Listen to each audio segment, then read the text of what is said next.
దేవుని సన్నిధిలోనికి చేరువచ్చిన ప్రతి ఒక్కరికి మన ప్రభువైన యేసుక్రీస్తు వారి ప్రశస్త నామములో మీ అందరికి కూడా శుభాలు వందనాలు తెలియచేస్తూ ఉన్నాను.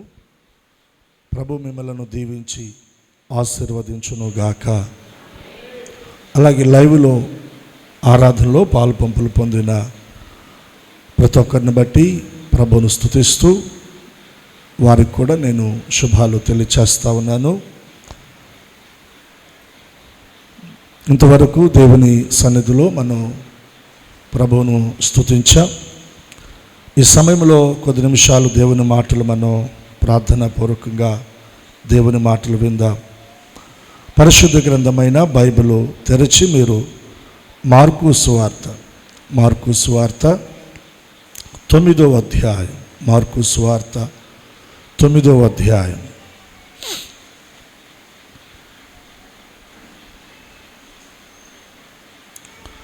28వ వచన భాగాన్ని మనం చదువుదాం. నేను చదువుతాను, మీరు దయచేసి గమనించండి. మార్కు సువార్త 9వ అధ్యాయం 28వ వచన భాగం. ఆయన ఇంటిలోనికి వెళ్ళిన తర్వాత ఆయన శిష్యులు మేమెందుకు ఆ దయ్యమును వెళ్ళగొట్టలేకపోతామని ఏకాంతమున ఆయన అడిగిరి. అందుకు ఆయన ప్రార్థన వలనే కానీ మరి దేని వలనైనను ఈ విధమైనది వదిలిపోవుట అసాధ్యమని వారితో చెప్పాను.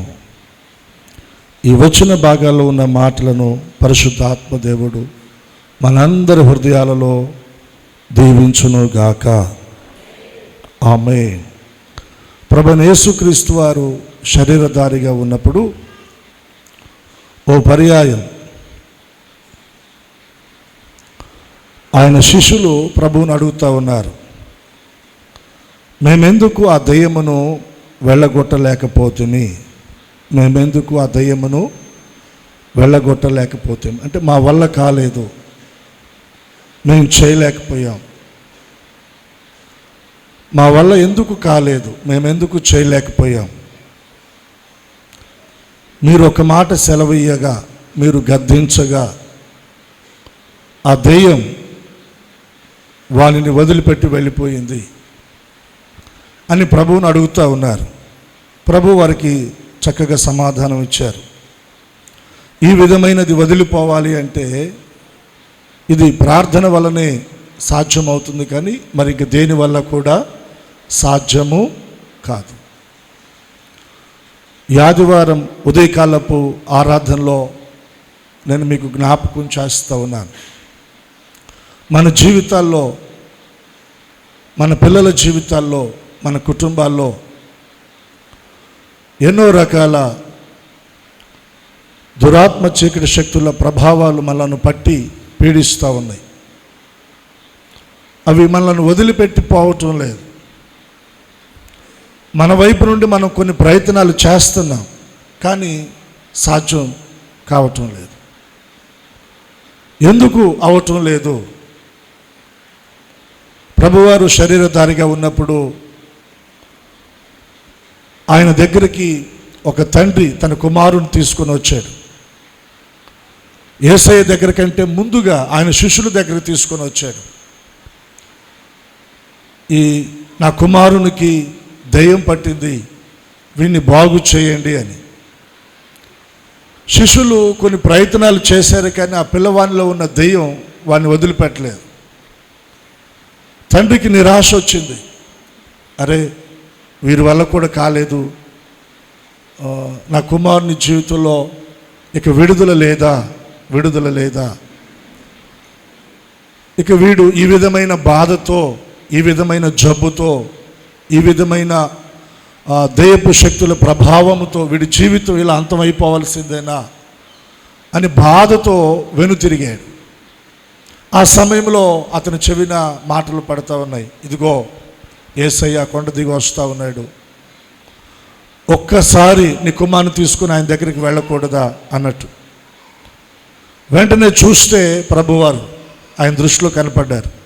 వెంటనే ఆ చిన్నపిల్లవాడిని తీసుకొని ప్రభు దగ్గరికి వెళ్ళి ప్రభుని అడుగుతున్నాడు, ఏమైనా నీ వలనైతే మా మీద కనికరపడి మాకు సహాయము చెయ్యి. తండ్రి అడిగిన మాటలో ఏమైనా నీ వలనైతే, ఇక్కడ నేను మీకు జ్ఞాపకం చేస్తా ఉన్నాను, యేసయ్యకు వల్ల కానిది ఏదైనా ఉంటుందా? ఆయనకు వల్ల కానిది ఏది కూడా లేదు. యెహోవానైనా నాకు అసాధ్యమైనది ఏదైనా కలదా అని ప్రభు అడిగాడు. ఆయనకు అసాధ్యమైనది ఏది కూడా లేదు. ఆయన ఏదైనా చేయగలడు మన జీవితంలో. అయితే మన జీవితంలో ఆయన తన కార్యాన్ని చేయడానికి మన జీవితంలో కొన్ని ఆయన చూడాలి, కొన్ని చూడాలి. ఆ తండ్రి అడిగాడు ప్రభుతో, ఏమైనా నీ వలన అవుతుందా? ఎందుకు ఆ మాట ఆ తండ్రి పలికాడంటే, మొదటిగా నీ శిష్యుల దగ్గరకు వచ్చాను, వారు ఈ దెయ్యాన్ని వెళ్ళగొట్టలేకపోయారు, వారి వల్ల కాలేదు కాబట్టి నీ వలన అవుతుందా లేదా అన్న ఆ సందేహం నా హృదయంలో ఉండిపోయింది. నీ వలన అయితే మా మీద కనికరపడు. ఇక్కడ మనం గమనించవలసిన విషయం ఏంటో తెలుసా? మా మీద కనికరపడు అంటే మేమేదో దీనికి అర్హులమని, గొప్పవారమని, నీతిమంతులమని, భక్తి కలిగిన వారమని, మా భక్తిని బట్టి, మా నీతిని బట్టి నా కుమారుని బాగు చేయమని నేను అడగటం లేదు. కానీ కేవలము నీ కనికరాన్ని బట్టే నీవు మా జీవితంలో ఈ కార్యాన్ని చేయ అని బ్రతిమలాడుతున్నాడు. దానియేలు కూడా బబులోను దేశంలో తానున్నప్పుడు ఇశ్రాయేలు ప్రజలు లేదా యూదులు ఆ బబులోను దేశంలో 70 సంవత్సరాలు చెర ముగిస్తున్నటువంటి ఆ సమయంలో ఇశ్రాయేలు ప్రజల విడుదల కొరకు దానియేలు కూడా ప్రార్థన చేశాడు. దానియేలు ప్రార్థనలో కూడా ఈ విషయాన్ని మనం గమనించగలం. మీరు దానియేలు గ్రంథం 9వ అధ్యాయం మీరు గమనించండి.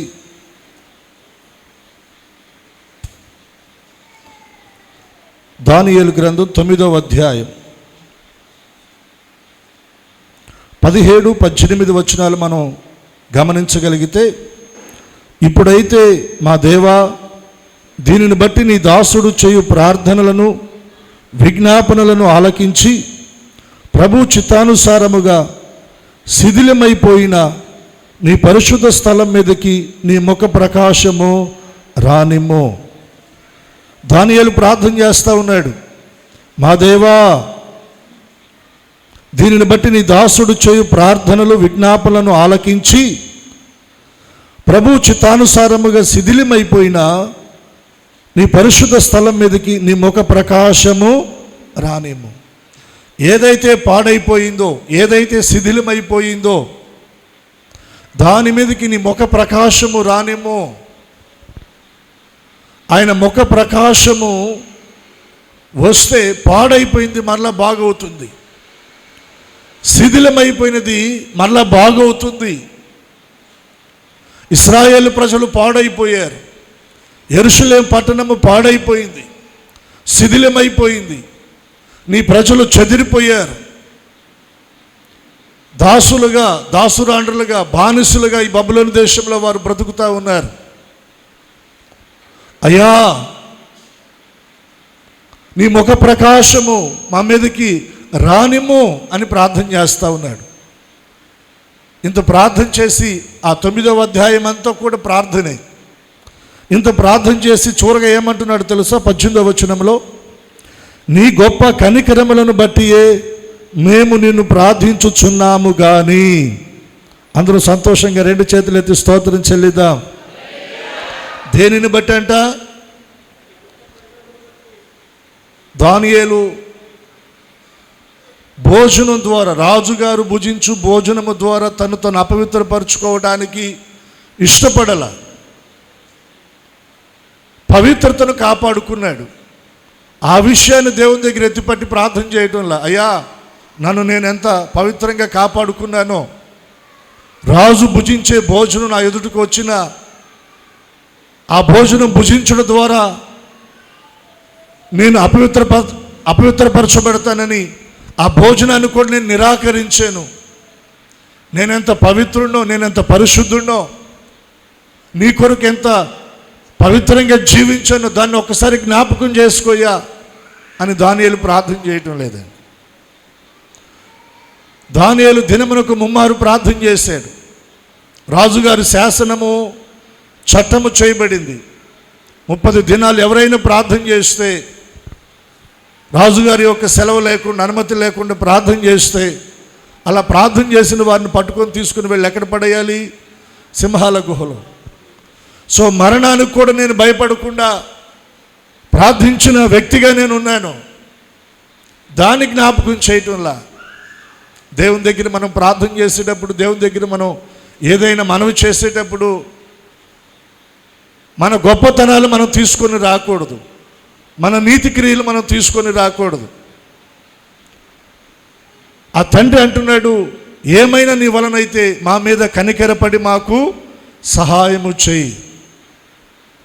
దానియేలు అంటున్నాడు ఇక్కడ ప్రార్థన చేస్తూ, ఇంత ప్రార్థన ముగింపులో ఏమంటున్నాడంటే, నీ గొప్ప కనికరమును బట్టి మేము నిన్ను ప్రార్థించుచున్నాము కానీ మా స్వనీతి కార్యములను బట్టి నీ సన్నిధి నిలువబడి ప్రార్థించుటలేదు. చప్పట్లు కొట్టేసే నామాన్ని కనపరుద్దాం. మన స్వనీతి కార్యాలను మనం ఆధారం చేసుకొని దేవుని సన్నిధి మనం నిలవబడకూడదు. మన స్వనీతి కార్యాలను మనం ఆధారం చేసుకొని దేవుని దగ్గర మనం ప్రార్థించకూడదు. మీకు అర్థమవటం కోసం చెప్తా ఉన్నాను. 2 వ్యక్తులు ప్రార్థన చేయడానికి దేవుని మందిరానికి వచ్చారట. ఒకరేమో పరిసయ్యుడు, ఇంకొక వ్యక్తి ఏమో సుంకరి. పరిసయ్యుడు దేవుని సన్నిధిలో నిలువబడి ప్రార్థన చేస్తూ ఉన్నాడు. ఏమని ప్రార్థన చేస్తూ ఉన్నాడు? అయ్యా, నేను వారమునకు 2 మారులు ఉపవాసము ఉంటున్నాను. నా రాబడి అంతటిలో కూడా 10వ భాగాన్ని మీ సన్నిధిలో అర్పిస్తున్నాను. నేను నీతిగా జీవిస్తున్నాను, యథార్థంగా బ్రతుకుతున్నాను, మంచిగా బ్రతుకుతున్నాను.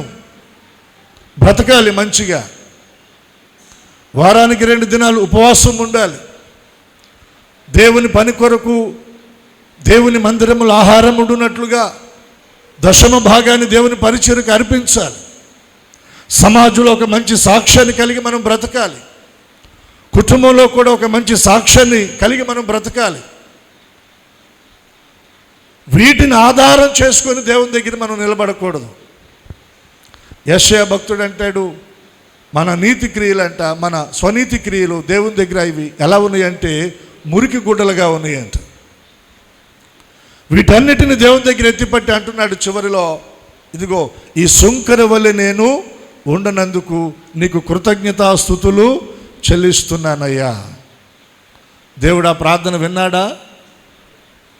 విన్నాడేమో, కానీ తిరిగి సమాధానం ఇవ్వడానికి దేవుడు మాత్రం స్పందించలే. ప్రక్కనే ఉన్న సుంకరి ప్రార్థన చేస్తున్నాడు. ఆకాశం వైపు కళ్ళెత్తుటకైనను ధైర్యము చాలక తన గుండెలను బాదుకుంటూ, అయ్యా నేను పాపిని, నన్ను క్షమించు, నన్ను కరుణించు. దేవుని కరుణ కొరకై ఆ వ్యక్తి వేడుకున్నాడు. దేవుని కరుణ కొరకై ఆ వ్యక్తి వేడుకున్నాడండి. దేవుని కనికరము కొరకై ఆ వ్యక్తి వేడుకున్నాడు. పరిసయ్యుని కంటే కూడా సుంకరి దేవుని సన్నిధిలో నీతిమంతునిగా తీర్చబడి వెళ్ళాడు. దానికి కారణం ఏంటంటే సుంకరి తను తగ్గించుకున్నాడు, దేవుని కనికరాన్ని వేడుకున్నాడు. పరిసయ్యుడు తన స్వనీతిని దేవుని దగ్గరికి తీసుకొని వచ్చాడు. దేవుని దగ్గరికి ఎప్పుడు కూడా మనం చేసిన వాటిని, మన స్వనీతిని ఎత్తిపట్టి మనం ఆయన కనికరాన్ని పొందలేమండి. దానియేలు గొప్ప ప్రవక్త కదా. దానియేలు ప్రార్థనాపరుడు, దేవుని కొరకు పవిత్రతను కాపాడుకొని జీవించినవాడు. ఈ విషయాలు ఏమి కూడా తీసుకొని రాలేదు. కానీ ఏమంటున్నాడంటే, నీ గొప్ప కనికరమును బట్టే మేమేం చేస్తూ ఉన్నాం? ప్రార్థన చేస్తున్నాం. మా నీతి కార్యాలు లేదా మా స్వనీతిని ఆధారం చేసుకొని మీ సన్నిధిలో నేను నిలబడటం లేదయ్యా. సో ఎప్పుడు కూడా దేవుని సన్నిధిలో మనం ప్రార్థించేటప్పుడు మన నీతిని మనం ఆధారము చేసుకోకూడదు. మీకు ఇంకొక మాట జ్ఞాపకం చేస్తూ ఉన్నాను. ఆయన కనికరపడే దేవుడా, కనికరపడని దేవుడా? చెప్పాలి మీరు. కనికరపడతాడా, కనికరపడడా? కొంచెం గట్టిగా చెప్పండి. ఆ తండ్రి ఏమన్నాడు? ఏమైనా నీ వలనైతే మా మీద కనికరపడు. ఆ తండ్రి తన జీవితంలో ఉన్న తన స్టేటస్ను దేవుని దగ్గర చూపెట్టలేదు, కానీ దేవుని కనికరాన్ని వేడుకున్నాడు. దానియేలు కూడా తన ప్రార్థనలో దేవుని కనికరాన్ని వేడుకున్నాడు. ఈ ఉదయకాలపు ఆరాధనలో నేను మీకు జ్ఞాపకం చేస్తూ ఉన్నాను, మనం ఆరాధిస్తున్న దేవుడు మన మీద కనికరపడే దేవుడు, మన మీద జాలిపడే దేవుడు, తన వాత్సల్యతను మన ఎడల ఆయన కనపరిచే దేవుడు. లూకాసు సువార్త 15వ అధ్యాయంలో నేను మందిరంలోకి వచ్చిన తర్వాత బైబిల్ తెరిచి చూస్తూ ఉన్నాను. నా దృష్టిలో ఒక మాట కనబడతా ఉంది. ఏంటి ఆ మాట అంటే, వాడు ఇంకనూ దూరముగా ఉండగానే, ఎక్కడున్నాడంట? దూరముగా ఉండగానే తండ్రి వాని మీద కనికరపడ్డాడు. చప్పట్లు కొట్టేసే నామాన్ని కనబరుద్దాం. దగ్గరగా ఉన్నప్పుడు కాదండి, దూరంగా ఉన్నప్పుడే. తండ్రికి దూరం అయిపోయి తండ్రి దగ్గర తను పొందుకున్న ఆ స్వాస్థ్యము, ఆ సంపద, ఆశీర్వాదాన్ని దుర్వ్యాపారంతో పాడు చేసి, కరువుతో ఇబ్బంది పడుతూ, కరువుతో బాధపడుతూ, తన కడుపు నింపుకోవడానికి చివరిగా ఎంత దిగజారిపోయాడంటే, చివరిగా తను పందులు మేపడానికి కూడా వెళ్ళాడండి. పందులు మేపే దగ్గర జీతానికి కుదిరాడు. తన కడుపు నింపుకోవడానికి, తన ఆకలి తీర్చుకోవడానికి పందులకు పెడుతున్నటువంటి ఆ మేత పొట్టు ఏదైతే ఉందో దానితో తన కడుపు నింపుకొని తన ఆకలి తీర్చుకోవాలనుకున్నాడు. కానీ అవకాశం కూడా అక్కడ దొరకల. ఆ స్థితిలో, ఆ దయానీయమైన ఆ దుర్భర స్థితిలో అతనికి ఎవరు జ్ఞాపకం వచ్చారంటే, తండ్రి జ్ఞాపకం వచ్చాడు. తండ్రి ఇల్లు జ్ఞాపకం వచ్చింది. తండ్రి ఇంట్లో ఉన్న ఆహార సమృద్ధి జ్ఞాపకం వచ్చింది. మనకేదైనా ఇబ్బంది కలిగితే ఎవరు గుర్తు రావాలి? మనకి ఎవరు గుర్తు రావాలి చెప్పండి? సహజంగా మనం ఏదైనా పని చేస్తున్నప్పుడు, ఏదైనా ప్రయాణం చేస్తూ ఉన్నప్పుడు, ఏదైనా అనుకోకుండా మన కాలుకి ఏదైనా ఎదురు దెబ్బ లాంటిది ఏదైనా తగిలి కొంచెం నొప్పి అయింది అనుకోండి, వెంటనే ఏమంటాం మనం? అమ్మా అంటామా లేదా? అంటే ఎవరిని జ్ఞాపకం చేసుకుంటున్నాం? ఓ చిన్న దెబ్బ తగలగానే ఆ దెబ్బ ద్వారా మనకు వచ్చిన ఆ నొప్పి, ఆ బాధను బట్టి తల్లిని జ్ఞాపకం చేసుకుంటాం. అలాగే నీ జీవితంలో నువ్వు ఎదుర్కొంటున్న సమస్యల్లో, ఇబ్బందుల్లో, ఇరుకుల్లో, కరువులో, శ్రమలో నువ్వు ఎవరిని జ్ఞాపకం చేసుకోవాలి? దేవుని జ్ఞాపకం చేసుకోవాలి. యేసునాథుని నువ్వు జ్ఞాపకం చేసుకోవాలి. తండ్రిని జ్ఞాపకం చేసుకోవాలి. కరువులో ఉన్న ఆ చిన్న కుమారుడు ఎవరిని జ్ఞాపకం చేసుకుంటా ఉన్నాడంటే, తండ్రి ఇంటిని జ్ఞాపకం చేసుకుంటున్నాడు. ఏమని మాట్లాడుతున్నాడు? నా తండ్రి ఇంట్లో ఎంతోమంది కూలివాండ్రకు అన్నము సమృద్ధిగా ఉంది. రెండు చేతులైతే స్తోత్రం చెల్లిద్దాం. ఇక్కడైతే నేను ఆకలికి చచ్చిపోతున్నాను, ఇక్కడ నేను ఆకలితో చచ్చిపోతున్నాను. ఇక్కడికి నేను ఉండను, నేను లేచి నా తండ్రి దగ్గరికి వెళ్తున్నాను. నీకు ఒక శుభవార్త. నువ్వు ఎక్కడున్నా, ఏ విధమైన ఇబ్బందులో ఉన్నా, ఏ విధమైన కష్టంలో ఉన్నా, ఏ విధమైన కరువులో ఉన్నా, నువ్వు తండ్రి ఇంటిని జ్ఞాపకం చేసుకో.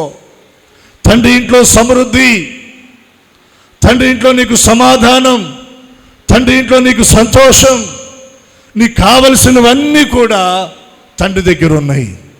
నువ్వు ఆయన దగ్గరికి రాగలిగితే ఆయనవన్నీ కూడా నీవే. దేవునికి స్తోత్రం. అతనికి బుద్ధి వచ్చిందంట. తను ఏమనుకున్నాడంటే, నేను లేచి తండ్రి ఇంటికి వెళ్తాను. తండ్రి నీకు విరోధంగా నేను పాపం చేశానయ్యా, పరలోక రాజ్యానికి విరోధంగా నేను పాపము చేశాను, ఇక నీ కుమారుని అనిపించుకోవడానికి నా దగ్గర అర్హత లేదు, నేను యోగ్యుడను కానయ్యా, నీ ఇంట నీ కూలి వాటిలో ఒకనిగా నన్ను చేర్చుకో. ఇలా తను మనసులో ప్రార్థన చేసుకుంటూ అక్కడ నుండి లేచి తండ్రి దగ్గరికి వస్తూ ఉన్నాడు. తండ్రి ఇంటికి వస్తూ ఉన్నాడు. తండ్రి ఇంటికి వస్తున్నా, తండ్రి దగ్గరకు వస్తున్న చిన్న కుమార్ని తండ్రి దూరంగా చూశాడంట. చిచ్చి, వీడు వస్తున్నాడేంటి, వీడు నా దగ్గర నుండి చాలా రోజుల క్రిందట నా ఆస్తి అంతా తీసుకుని వెళ్ళిపోయాడు కదా, నా హృదయాన్ని గాయపరిచాడు కదా, నా మాట వినలేదు కదా, వీడు నాకు దూరంగా వెళ్ళిపోయాడు కదా,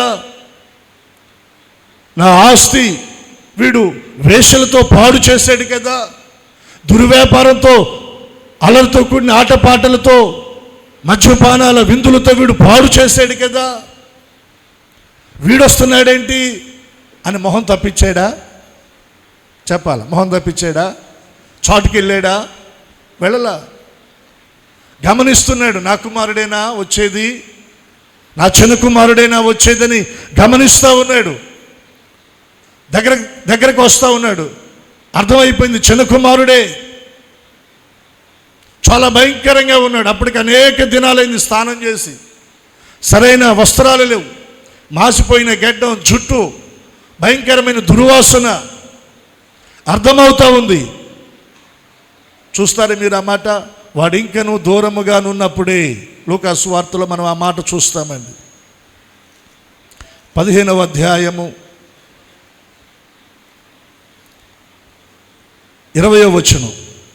వాడింకా దూరముగా ఉన్నప్పుడు తండ్రి వాణ్ణి చూచి కనికరపడి పరిగెత్తి వాని మెడ మీద పడి ముద్దు పెట్టుకొనెను. చప్పట్లు కొట్టేసే నామాన్ని కనపరుద్దా. ఈ ఆదివారం ఒకవేళ నువ్వు తండ్రికి దూరంగా ఉన్నా,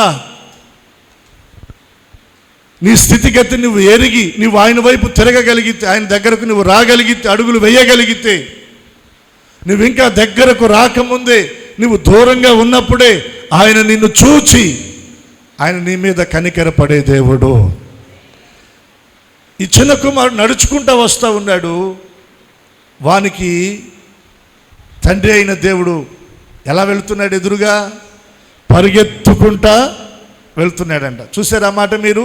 20వ వచనంలో వాడు ఇంకా దూరముగా ఉన్నప్పుడు తండ్రి వానిని చూచి కనికరపడి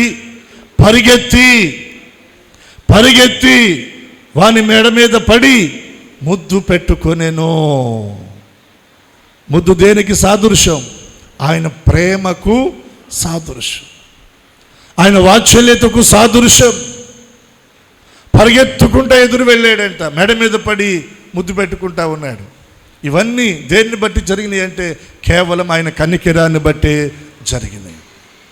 ఆ తండ్రి అంటున్నాడు, ఏమైనా నీ వలనైతే మా మీద కనికరపడు. ఆయన వల్ల కానిది ఏదీ లేదు. ఆయన కనికరపడే దేవుడు. ఆయన కఠినుడు కానే కాదు. ఆయన కనికరపడతాడు. నువ్వు ఏ స్థితిలో ఉన్నా ఆయన నీ మీద కనికరపడే దేవుడు ఆయన. ఆ తండ్రితో ప్రభు అన్నాడు, నేను కనికరపడతాను, కానీ నమ్ముట నీ వలనైతే నమ్మువానికి సమస్తము కూడా సాధ్యము. నమ్మువానికి సమస్తము. ఆ తండ్రి అన్నాడు, అపనమ్మకము రాకుండా నీవే నాకు సహాయము చేయి. వెంటనే ఆ చిన్న పిల్లవాని దగ్గరికి వెళ్ళాడు యేసయ్య. వానిలో ఒక దెయ్యం పనిచేస్తూ ఉంది. ఏ దెయ్యం అది? మోగ చెవిటి దెయ్యం. ఏ దెయ్యం చెప్పండి? మోగ చెవిటి దెయ్యం. ఈ దెయ్యం ఏం చేస్తుందంటే మాట్లాడనివ్వకుండా చేస్తుంది, దేవుని గూర్చి స్తుతించకుండా చేస్తుంది, ప్రార్థించకుండా చేస్తుంది, దేవుని గూర్చి పాడకుండా చేస్తుంది. మోగ దెయ్యం. మోగవైన చెవిటి దెయ్యమా, దేవుని మాటలు విననివ్వదు. దేవుని మాటలు ఆ చెవిలోనికి చొరబడనివ్వదు ఆ దెయ్యం. తరచుగా అంటే ఆ దెయ్యం ఆ పిల్లవాడిని నీళ్లలోనూ అగ్నిలోనూ పడదోస్తూ ఉంది. మూర్చొచ్చి పడిపోయిన వాడిలాగా నీళ్లు కనబడితే నీళ్ళలో పడిపోతాడు, అగ్నిలో పడిపోతూ ఉంటాడు. ప్రభు అడిగాడు ఆ తండ్రిని, ఇది ఎంతకాలమైంది వీనికి సంభవించి? ఇది బాల్యము నుండే వీని నాశనము చేయవలని వీన్ని పట్టుకొని వీన్ని పాడు చేస్తూ ఉంది. ఎప్పటి నుంచంట? బాల్యము నుండే. ఎన్ని సంవత్సరాలైందో ఆ దైవాన్ని పట్టుకొని.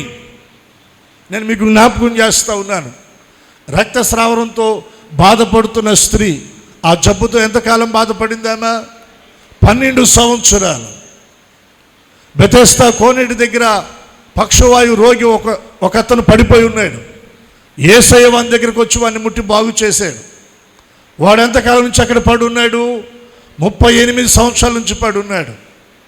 18 సంవత్సరాలు, 38 సంవత్సరాలు. వీని జీవితంలో బాల్యము నుండే. మన జీవితాల్లో ఎన్ని సంవత్సరాల నుండి కొన్ని బలహీనతలు, కొన్ని అనారోగ్య పరిస్థితులు, కొన్ని ఆర్థిక సమస్యలు, కొన్ని దైవ శక్తుల ప్రభావాలు మనల్ని పట్టి పీడిస్తూ ఉన్నాయో, ఎంత కాలం నుండి మనం బాధపడుతున్నామో. ఈ ఆదివారం యేసయ్య తన కనికరము ద్వారా ఆయన మనకు విడుదల ఇవ్వబోతున్నాడు. ఆయన మనల్ని విడిపించబోతా ఉన్నాడు. దీర్ఘకాలికమైన ఆ వ్యాధి బాధల నుండి, ఆ సమస్యల నుండి, ఆ బలహీనతల నుండి ఈ దినాన దేవుని సన్నిధిలో మనకు దేవుడు విడుదల కలగ చేయునుగాక. సంవత్సరాలు ఇన్నని చెప్పలేకపోయాడు తండ్రి. బాల్యము నుండేనయ్యా వీడిని పట్టుకొని పీడిస్తూ ఉంది ఆ దెయ్యం. యేసయ్య ఆ దెయ్యాన్ని గద్దించాడు. ఏమన్నాడు? మోగవైన చెవిటి దెయ్యమా, వీనిని వదిలి పొమ్ము. ఒకే ఒక్క మాట ప్రభు గద్దించాడు. ఆ దెయ్యం వాడిని విలవిలలా ఆడించేసి వాడిని కింద పడేసి వెళ్ళిపోయింది అంట. కింద పడేసి వెళ్ళిపోయింది. వెళ్ళిపోతే అందరూ అనుకున్నారు, వామో వీడు చచ్చిపోయాడేమోనని. యేసయ్య దగ్గరికి వెళ్ళి ఆ చిన్నవాడిని చేపట్టుకొని వాడిని లేపాడు. వాని తండ్రికి అప్పగించాడు. తండ్రి ముఖంలో సంతోషం. ఈ నా కుమారుడు బ్రతుకు జీవితం ఏమైపోద్దు అనుకున్నాను.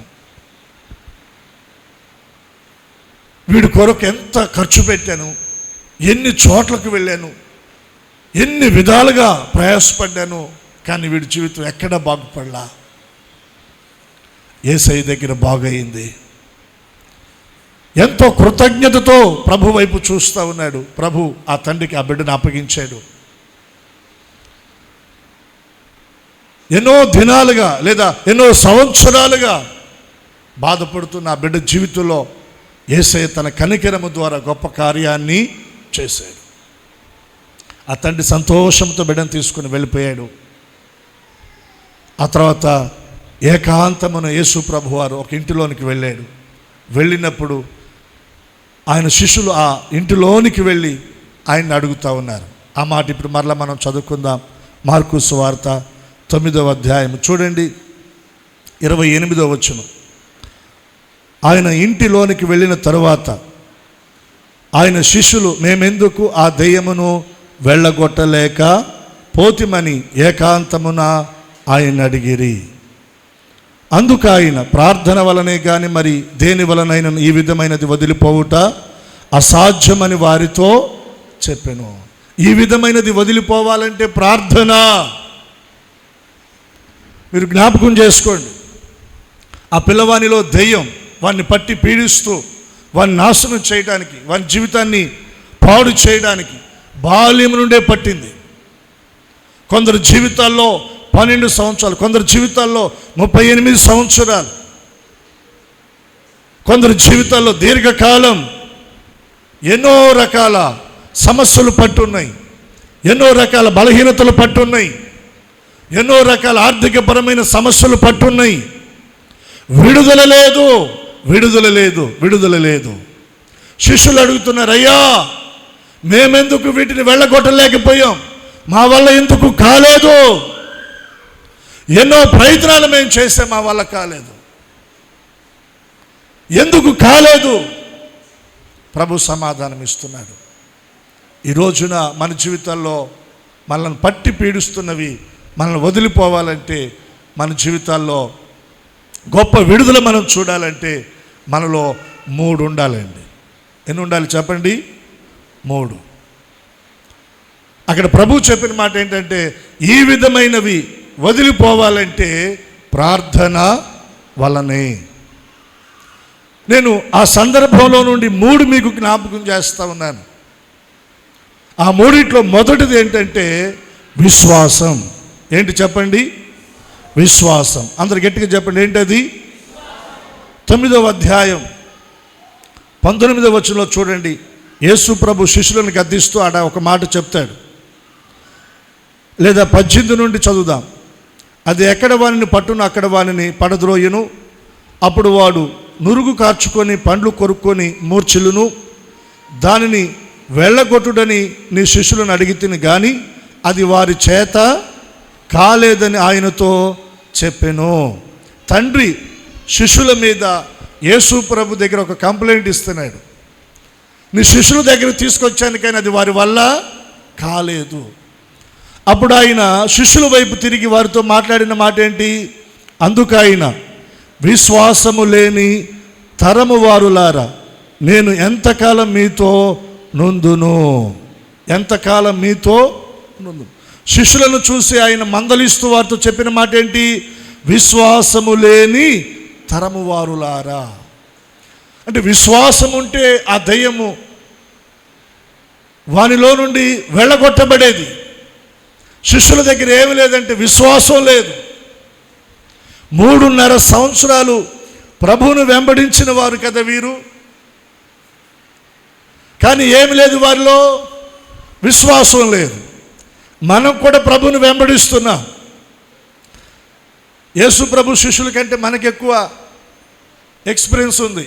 మనం దేవుని వెంబడిస్తున్న కాలం మనం చెప్పుకోవాల్సి వస్తే 5 సంవత్సరాలు, 10 సంవత్సరాలు, 15 సంవత్సరాలు. అబ్బో నేనైతేనా పాస్టర్ గారండి, అప్పటికి ఇంకా మీరు పుట్టి కూడా ఉండరండి, అప్పుడే నేను దేవుని నమ్ముకున్నానండి అని చెప్పేవారు కూడా ఉన్నారు. ఓకే, చాలా సంతోషం. అయితే నీలో విశ్వాసాన్ని దేవుడు చూడగలుగుతున్నాడా? నీలో విశ్వాసము, విశ్వాస సంబంధమైన క్రియలు నీలో కనబడుతున్నాయా? ప్రభు అంటున్నాడు, విశ్వాసము లేని తరము వారులారా, మీరు నన్ను వెంబడిస్తున్నారు, నన్ను ఫాలో అవుతున్నారు, కానీ మీలో ఏమి లేదంటే విశ్వాసం లేదు. విశ్వాసం లేకుండా మనల్ని పట్టి పీడిస్తున్న ఈ బంధకాల నుండి మనకు విడుదల లేదండి. ఈ బలహీనతల నుండి మనకు విడుదల లేదు. ఈ సమస్యల నుండి మనకు విడుదల లేదు. ఈ రోగాల నుండి మనకు విడుదల లేదు. విశ్వాసము ద్వారానే దేవునిలో మనం గొప్ప కార్యాలను చూడగలం. 2 చేతులు ఎత్తి స్తోత్రం చెల్లిద్దాం, బిగ్గరగా చెప్దాం. ఓసారి యేసు ప్రభు శిష్యులు ప్రభు దగ్గరికి వచ్చి మా విశ్వాసమును వృద్ధి చేయని అడిగారు. దేన్ని వృద్ధి చేయాలంట? కొంచెం గట్టిగా చెప్పండి. విశ్వాసమును వృద్ధి చేయనాయన అని అడిగారు. అప్పుడు ప్రభు చెప్పాడు, ఆవగింజంత విశ్వాసం. ఎంత విశ్వాసం? ఆవగింజంత విశ్వాసం మీరు కలిగిన వారై ఈ కొండ ఎత్తబడి సముద్రంలో పడవేయబడుతుంది అంటే నిశ్చయముగా అది ఆ స్థలము నుండి ఎత్తబడి సముద్రంలో పడవేయబడుతుందని ప్రభు చెప్పాడు. ఒక కొండ ఎత్తబడి సముద్రంలో పడవేయబడడానికి ఎంత విశ్వాసం కావాలి? ఆవగింజంత విశ్వాసం. కొండంత సమస్య నీ జీవితంలో నుండి ఎత్తి సముద్రంలో వేయబడుతుంది. ఏది విశ్వాసం? ప్రభు నీలో ఆ విశ్వాసాన్ని చూడగలుగుతున్నాడా? మందిరానికి మనం వస్తున్నాం, దేవుని మాటలు వింటున్నాం, దేవుని పాటలు పాడుతున్నాం, దేవుని సన్నిధిలో ప్రార్థిస్తున్నాం, కానీ మనలో ఏమి లేదు? విశ్వాసం లేదు. అందుకనే ఆ దయ్యము వెళ్ళగొట్టబడలేదండి. ప్రభు అంటున్నాడు, ఈ విధమైనది వదిలిపోవాలి అంటే మనలో విశ్వాసం ఉండాలి. తరతరాల శాపం, సంవత్సరాల తరబడి ఏలుబడి చేస్తున్న శాపం ఆ దరిద్రత మన కుటుంబాలను విడిచిపోవునట్లుగా మన జీవితాల్లో మనం విశ్వాసాన్ని కలిగి మనం ఉండాలి. హెబ్రీ పత్రిక 11వ అధ్యాయంలో మనం చూస్తాం, విశ్వాసము ద్వారా అంట వారు ఏం చేశారు? గొప్ప కార్యాలను వారు చేశారు. చూస్తారా ఆ మాట? 11వ అధ్యాయం అందరూ కూడా బైబిల్ తెరిచి చూడండి.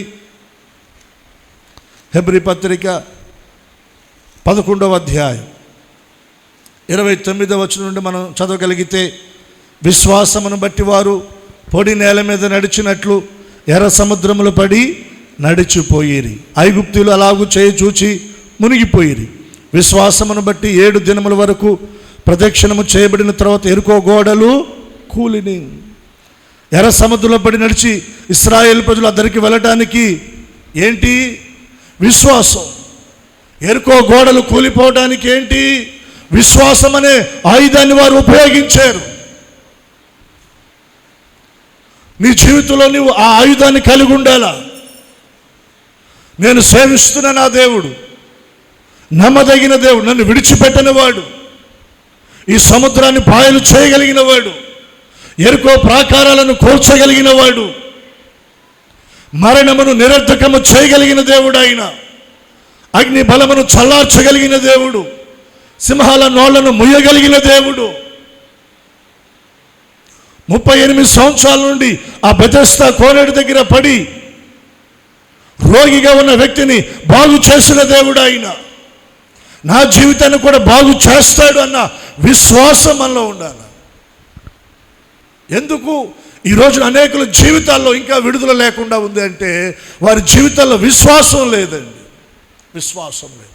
మీరు ఆ వచనాలు చదివితే ఇంటికి వెళ్ళిన తర్వాత, విశ్వాసమును బట్టి రాహాబను వేగులు వారిని సమాధానముగా చేర్చుకొనినందున అవిధేయులతో పాటు నశింపక పోయెను. ఇకను ఏమి చెప్పుదును? గిద్యోను, బారాకు, శాంసోను, యెఫ్తా, దావీదు, సమూయేలు వారిని గూర్చి ప్రవక్తలను గూర్చి వివరించుటకు సమయము చాలదు. వారు విశ్వాసము ద్వారా రాజ్యములను జయించిరి. చప్పట్లు కొడదా.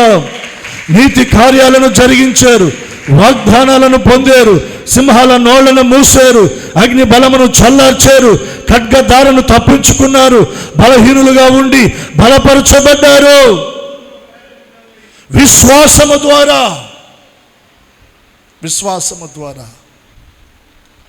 ఆ విశ్వాసము శిష్యులలో యేసు ప్రభు చూడలేకపోయాడు. అందుకని ఆయన అంటున్నాడు, ఈ విధమైనది వదిలిపోవాలంటే ఏం కావాలి?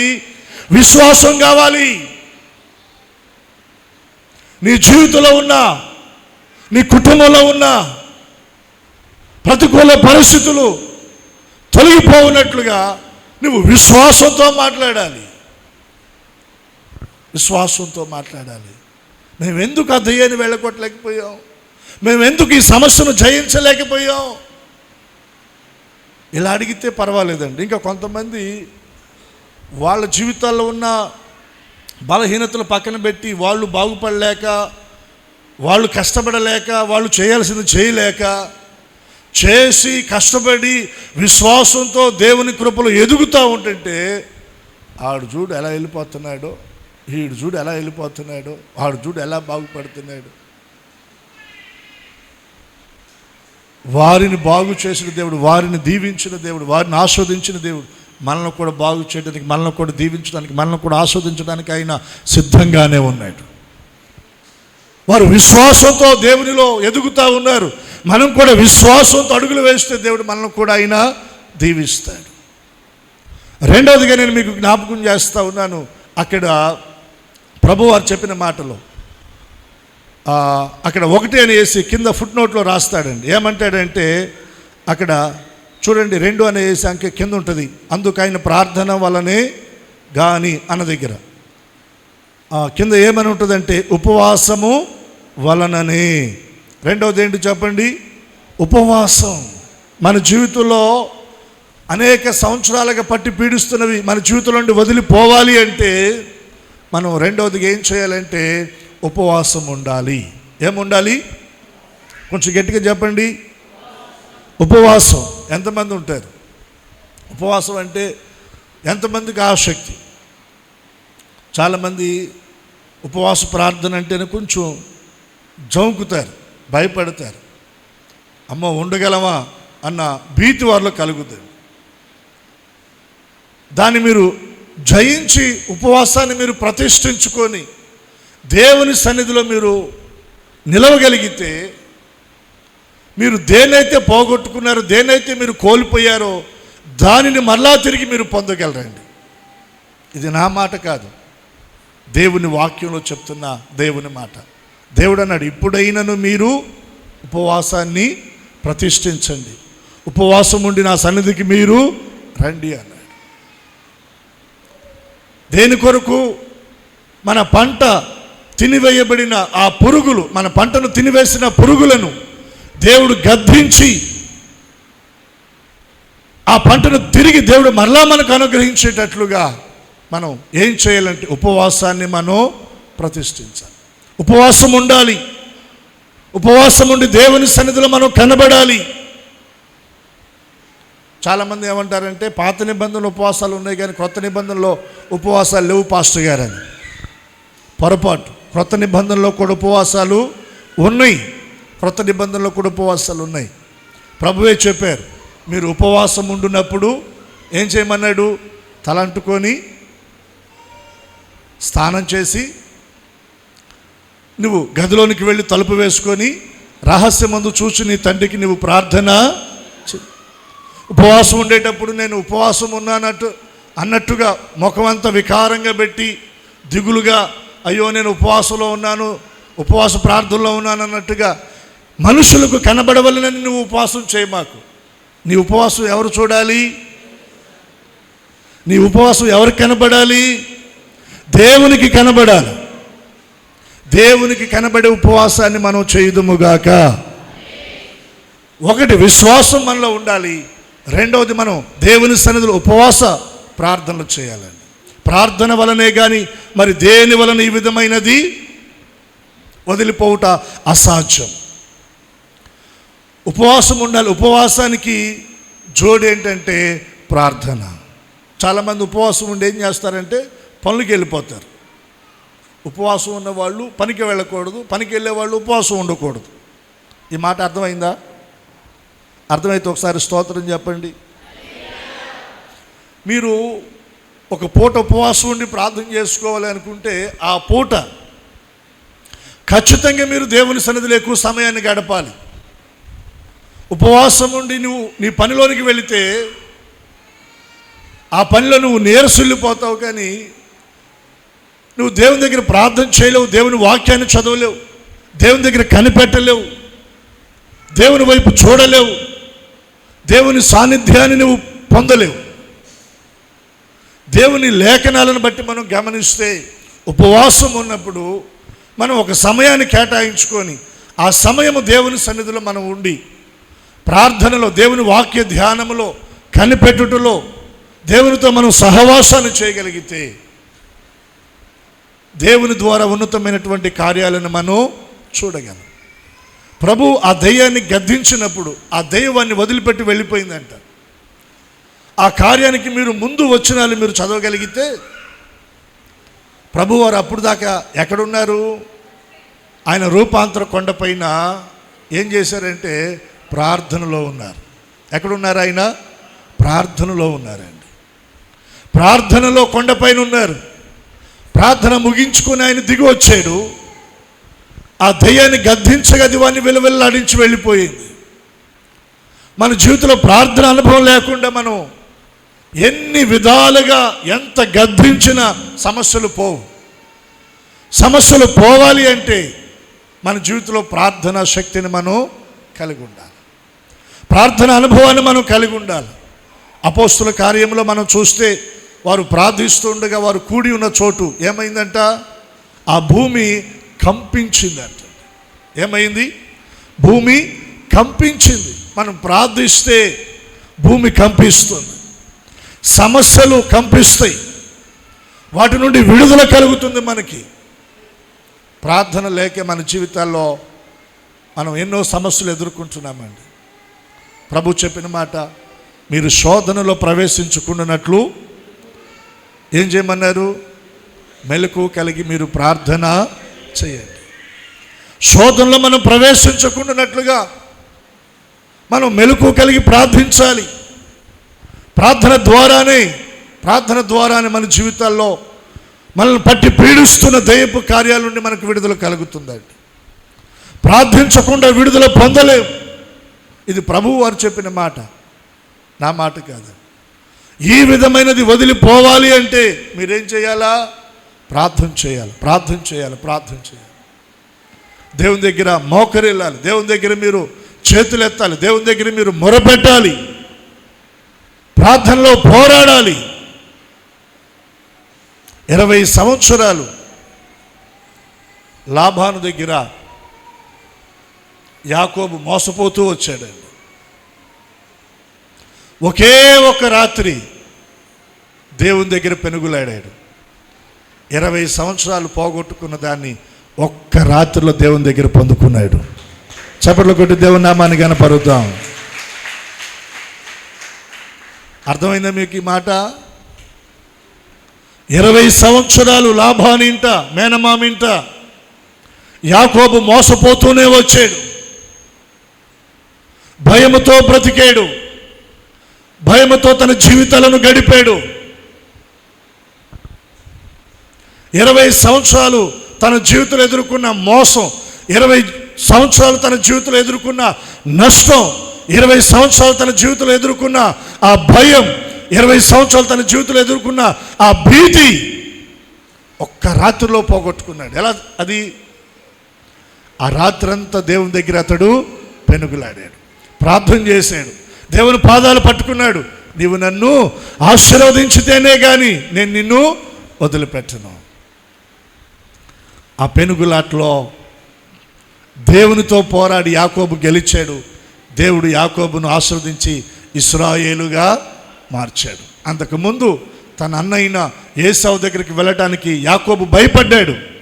ఇప్పుడు ఆ భయము యాకోబులో లేదు, ఆ భీతి లేదు, ఆ మోసం, ఆ నష్టం లేదు. దేవుడు యాకోబును ఆశీర్వదించాడు. దేవుని పాదాల దగ్గర మనం ప్రార్థించగలిగితే యాకోబును ఆశీర్వదించిన దేవుడే మనల్ని కూడా ఆశీర్వదిస్తాడు. అట్టి కృప ఇక్కడ చేరి మనమందరము పొందుదముగాక. ప్రార్థన చేసుకుందాం. తలలు వంచండి, కళ్ళు మూయండి. మోకరించగలిగిన అవకాశం ఉన్నవారు మోకరించే ప్రయత్నం చేయండి.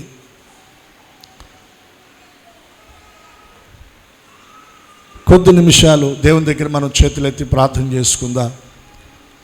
మన చేతులు ఆకాశము తట్టెత్తుదాం. అయ్యా, ఎన్నో సంవత్సరాలుగా ఈ బలహీనత, ఎన్నో సంవత్సరాలుగా ఈ అనారోగ్యం, ఎన్నో సంవత్సరాలుగా నా కుటుంబాన్ని ఈ శాపం పట్టి పీడిస్తుంది. ఈ ఆర్థిక సమస్యలు తండ్రి, కన్నీళ్ళు ప్రభువా, నాకు విడుదల కావాలి, నా కుటుంబానికి విడుదల కావాలయ్యా, నాకు విడుదల కావాలి ప్రభువా. ఆ తండ్రి మీద మీరు కనికరపడ్డారు, వాని కుమారుని మీరు బాగు చేశారయ్యా. నీవు కనికరము కలిగిన దేవుడువు. నన్ను బాగు చేయవా, నా కుటుంబాన్ని బాగు చేయవా, నా బిడ్డలను బాగు చేయవా. నోరు తెరిచి అడగగలిగితే ఈ ఉదయకాలం ప్రభు తన హస్తాన్ని నీ కొరకు చాపబోతున్నాడు. నువ్వు నోరు తెరిచి మొరపెట్టగలిగితే నా దేవుని బాహు నీ కొరకు చాపబెడతా ఉంది. ఓ గొప్ప విడుదల నువ్వు పొందబోతున్నావు. 12 సంవత్సరాల నుండి 38 సంవత్సరాల నుండి బాల్యం నుండి నువ్వు ఒకవేళ ఈ సమస్యలతో నువ్వు ఇబ్బంది పడుతున్నావా? ఒక అద్భుతమైన విడుదల మనం చూడబోతున్నాం. ఆయన కనికరాన్ని మనం పొందబోతా ఉన్నాం. ఆయన వాత్సల్యత మనం పొందబోతా ఉన్నాం. ఆయన దయ మన మీదకి రాబోతా ఉంది. నోరు తెరిచి ప్రభు దగ్గర అడుగుదాం. అయ్యా, ఈ ఉదయకాలపు ఆరాధనలో తండ్రి, అయ్యా, మా భక్తిని బట్టి కాదు కానీ తండ్రి, మీ గొప్ప కనికరమును బట్టి మేము ప్రార్థిస్తున్నాం. అయ్యా, మీరు జ్ఞాపకం చేసుకోండి అని ప్రభు దగ్గర మొరపెడదాం.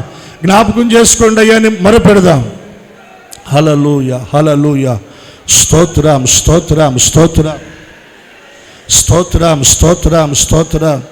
Praise the Lord. Thank you Jesus. Hallelujah. స్తోత్రం. మొరపెడదాం. హల్లెలూయా. తండ్రి మీకు వందనాలు, యేసయ్యా మీకు వందనాలు. స్తోత్రాలయ్యా, స్తోత్రాలు ప్రభా. తండ్రి, మాలో విశ్వాసాన్ని మీరు చూడాలయ్యా, మాలో ఉపవాసంతో కూడిన ప్రార్థన అనుభవాలు మీరు చూడాలయ్యా తండ్రి.